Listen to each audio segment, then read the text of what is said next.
Assalamualaikum warahmatullahi wabarakatuh.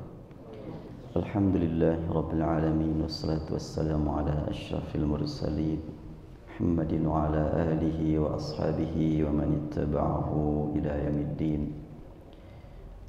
Memasuki bulan suci sangat penting bagi kita untuk meningkatkan semangat, menjadikan diri kita masing-masing sebagai manusia yang memiliki kualitas yang meningkat dari waktu ke waktu, untuk menjadikan diri kita sebagai orang yang memiliki kepribadian Islam secara menyeluruh. Dan apabila kita sudah melangkah membina diri untuk menjadi orang yang memiliki kepribadian Islam yang universal, yang komprehensif, yang paripurna, cita-cita seluruh umat Islam ingin memiliki khilafah Islamiyah ala minhajul kitab wa sunnah, yakin akan tercapai. Artinya menegakkan kepemimpinan Islam tingkat internasional akan tercapai. Kapan tercapainya? Tidak tergesa-gesa, tidak mesti waktu kita masih hidup. Bisa saja akan tercapai oleh generasi keberapa. Yang paling penting kita sudah membuat fondasi untuk tegaknya khilafah Islamiyah secara menyeluruh, dan tidak dibenarkan terburu-buru, tergesa-gesa, karena hanya Allah yang menentukan segala-galanya. InsyaAllah untuk mencapai ke tingkat khilafah Islamiyah ini, saya mencatat beberapa poin dengan memperhatikan surat Ali Imran dari ayat 102 sampai ayat 110. Poin-poin utama dari sekian ayat itu, pertama adalah bina'us syakhsiyah al-islamiyah, membentuk pribadi Islam. Itu yang tercantum di dalam ayat ya ayyuhalladzina amanu taqullaha haqqa tuqatih wa la tamutunna illa wa antum muslimun. Itu kalau kita kaji ayat tersebut merupakan bimbingan buat kita untuk mewujudkan syakhsiyah Islamiyah, kepribadian yang Islami yang menyeluruh. Kemudian ayat berikutnya wa'tasimu bihablillahi jami'an wa la tafarraqu, itu adalah merupakan langkah untuk mempersatukan umat yang sudah dibentuk pribadi-pribadi muslim tadi lalu disatukan. Tentu kan harus ada komunikasi antara seorang muslim dengan muslim yang lainnya. Nah, setelahnya disatukan, dipertemukan, dibina dengan kequr'anan, langkah berikutnya adalah pendidikan persaudaraan yang juga integral, bersifat universal, meliputi segala-galanya, mewujudkan persaudaraan keislaman. Itu yang terdapat di dalam wadhkuru ni'matallahi 'alaikum idh kuntum a'daan fa'alafa baina qulubikum fa'asbahtum bi ni'mati ikhwana. Kemudian pada ayat berikutnya ada firman Allah wa takum minkum ummatun yad'una ilal khair, itu adalah merupakan pengkaderan untuk melahirkan generasi dakwah, takwinul ummatid da'iyah al-muntijah, memproduksi para umat yang memiliki sifat da'i, tetapi tidak hanya sekedar tampil, tetapi juga dia produktif, memperbanyak para da'i berikutnya. Dan da'i tidak mesti mubaligh, da'i tidak mesti penceramah. Banyak da'i yang berdakwah dengan ekonominya, dengan manajemennya, juga dengan infaknya, dengan keahlian di bidang komputer. Dai begitu luas. Nah, ini di dalam ayat wa takum minkum ummatun yad'un ilal khair. Setelah itu kita temukan ada targhib dan tarhib, ada kabar gembira dan ada peringatan. Pada ayat berikutnya yauma tabyaddu wujuhu wa taswaddu wujuh. Nah, setelahnya dipelihara dengan memperhatikan peringatan dan kabar gembira dari Allah, sehingga diharapkan imannya stabil dan keikhlasan terpelihara, maka nantinya akan melahirkan khaira ummatin ukhrijat linnas, umat terpilih yang dirasakan betul keistimewaan umat tersebut oleh masyarakat banyak, termasuk non-muslim. Ini sangat tepat sekali untuk kita perjuangkan agar Indonesia memiliki khaira ummatin ukhrijat lil indonesiyin. Umat yang tampil memberikan keteladanan dalam berbagai aspek kehidupan sehingga ditunggu betul oleh masyarakat Indonesia yang agamanya beda-beda. Nah, kalau sudah lahir khaira ummatin ukhrijat linnas, terpilih, umat terpilih, ini satu kelompok umat terpilih.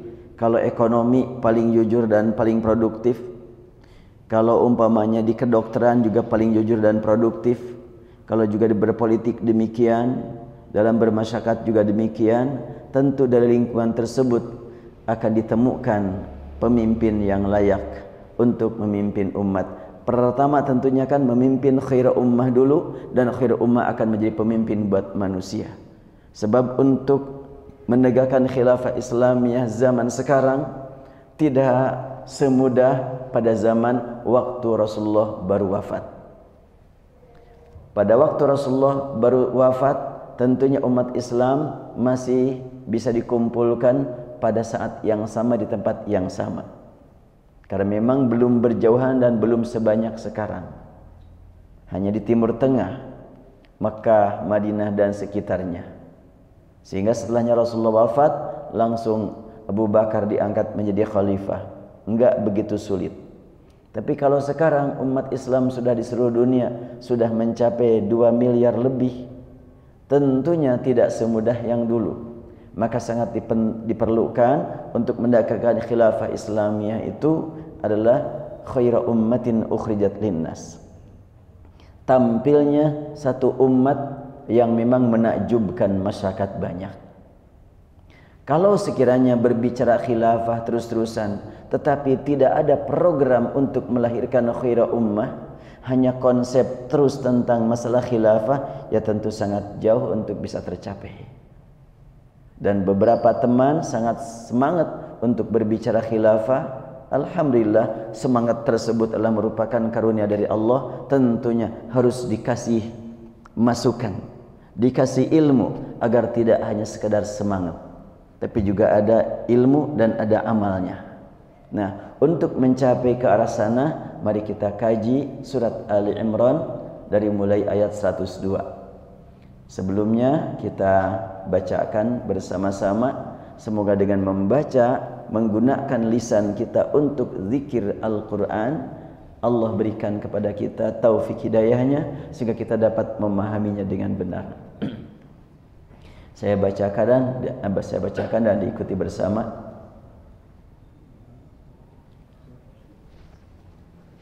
Kurang jelas ya? Iya, ini memang nantilah diganti nanti itunya, proyektornya insya Allah dengan yang baru. Insya Allah.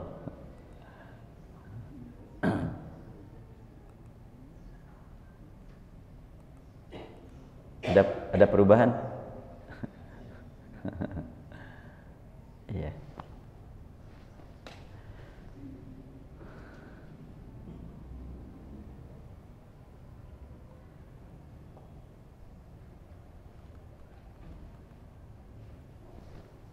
Yalah, mudah-mudahan jelas. Atau lebih suram? Atau mungkin ini gak usah di blok ya.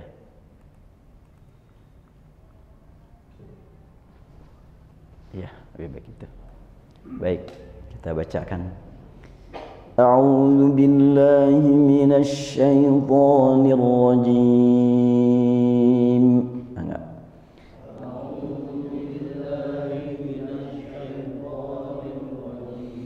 Ya ayyuhalladzina amanu taqullaha haqqa tuqatih.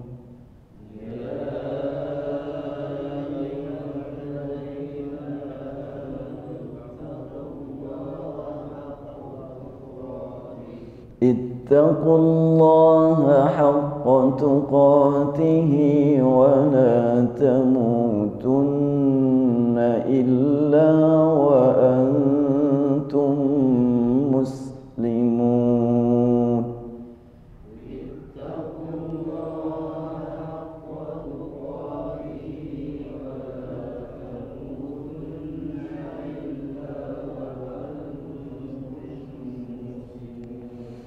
ولا تموتن إلا وأنتم مسلمون ولا تموتن إلا وأنتم مسلمون.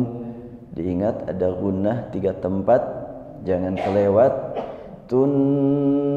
Antum itu harus sama. Kita ulang. Wala tamutunna illa wa antum muslimun. Wala tamutunna illa wa antum muslimun. Ini juga memelihara bacaan sesuai dengan aturan, termasuk dalam rangka menuju pembinaan kepribadian Islami. Dimulai dari lisan harus kita islamkan, sehingga kita berjuang untuk membaca Al-Quran sesuai yang dicontohkan Rasul. Yang tentunya kita tidak mendengar Rasul, tidak ada filmnya Rasul, namun Allah menjaga bacaan yang diturunkan Jibril kepada Rasulullah melalui ahli-ahli Al-Quran yang secara terus-menerus berkesinambungan. Ada regenerasi dari sejak Rasulullah mengajarkan kepada sahabat sampai sekarang. Ayat berikutnya, wa'tasimu bihablillahi jami'an wa la tafarraqu.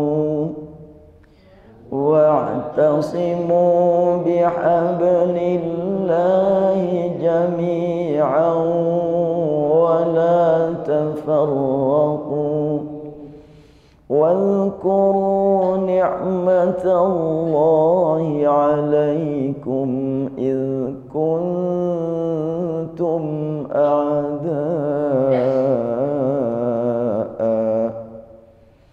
واذكروا نعمة الله عليكم إذ كنتم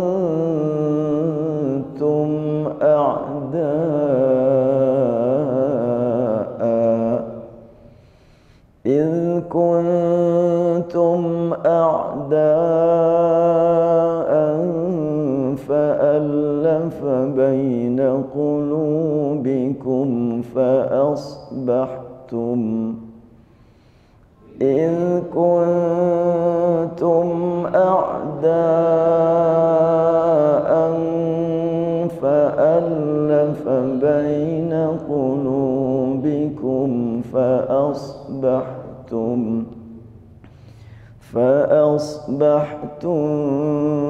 بنعمته إخوانا.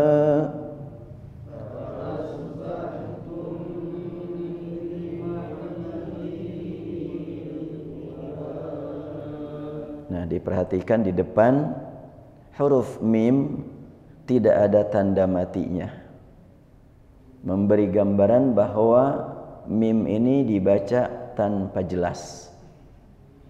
Jadi bibirnya jangan sampai tertutup rapat ketika membaca fa'asbahtum, terbuka sedikit. Fa'asbahtum bi ni'mati, bukan fa'asbahtum. Nah, enggak begitu. Beda dengan wa kuntum qulubikum. Nih, di qulubikum di atas mim ada tanda mati, wa kuntum juga ada, tapi asbahtum tidak ada. Fa asbahtum bi ni'matihi ikhwanan wa kuntum kuntum ala syafa hufrah ya fa asbahtum bi ni'matihi ikhwanan wa kuntum ala syafa hufrah وكنتم على شفا حفرة من النار فأنقذكم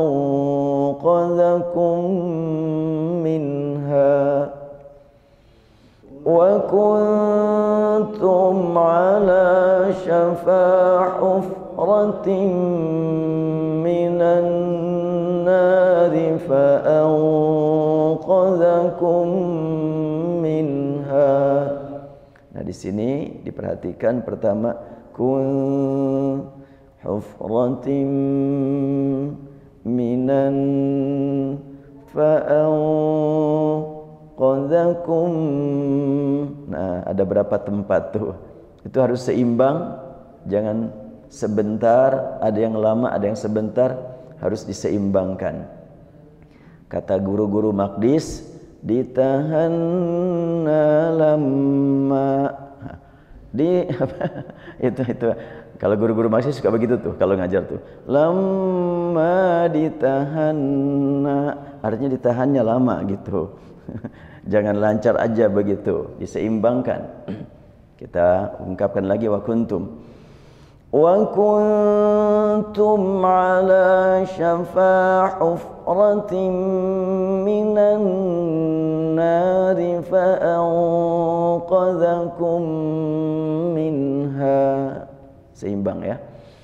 Wa kuntum ala syafa hufratin minan nari fa'anqadhakum kadzalika yubayyinullahu lakum ayatihi la'allakum tahtadun kadzalika yubayyinullahu lakum ayatihi la'allakum tahtadun. Sadaqallahul azim. Kita awali pembahasan dengan memperhatikan panggilan Allah Subhanahu wa taala melalui kalimat ya ayyuhalladzina amanu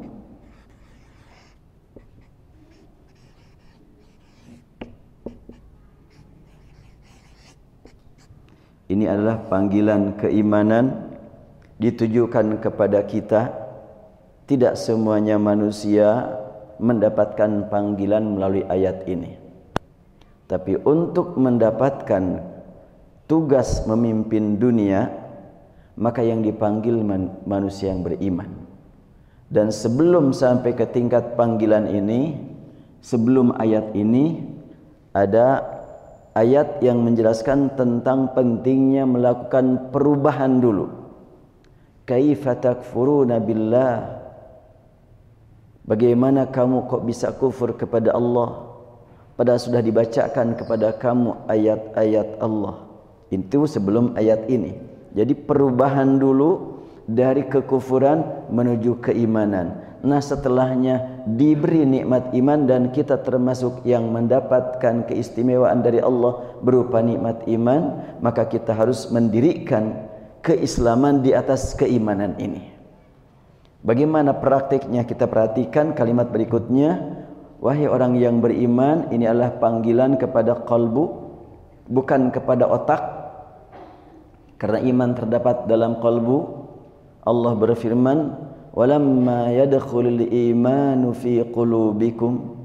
Iman belum masuk ke dalam qalbu kamu. Banyak orang yang mengerti Al-Qur'an tapi imannya sedang keropos sehingga Quran tidak bermakna buat dirinya. Karena Al-Quran sangat bermakna, berguna bagi orang yang memang menyambut Al-Quran dengan keimanan. Al-Quran menyebutkan ya ayyuhalladzina amanu taqullaha.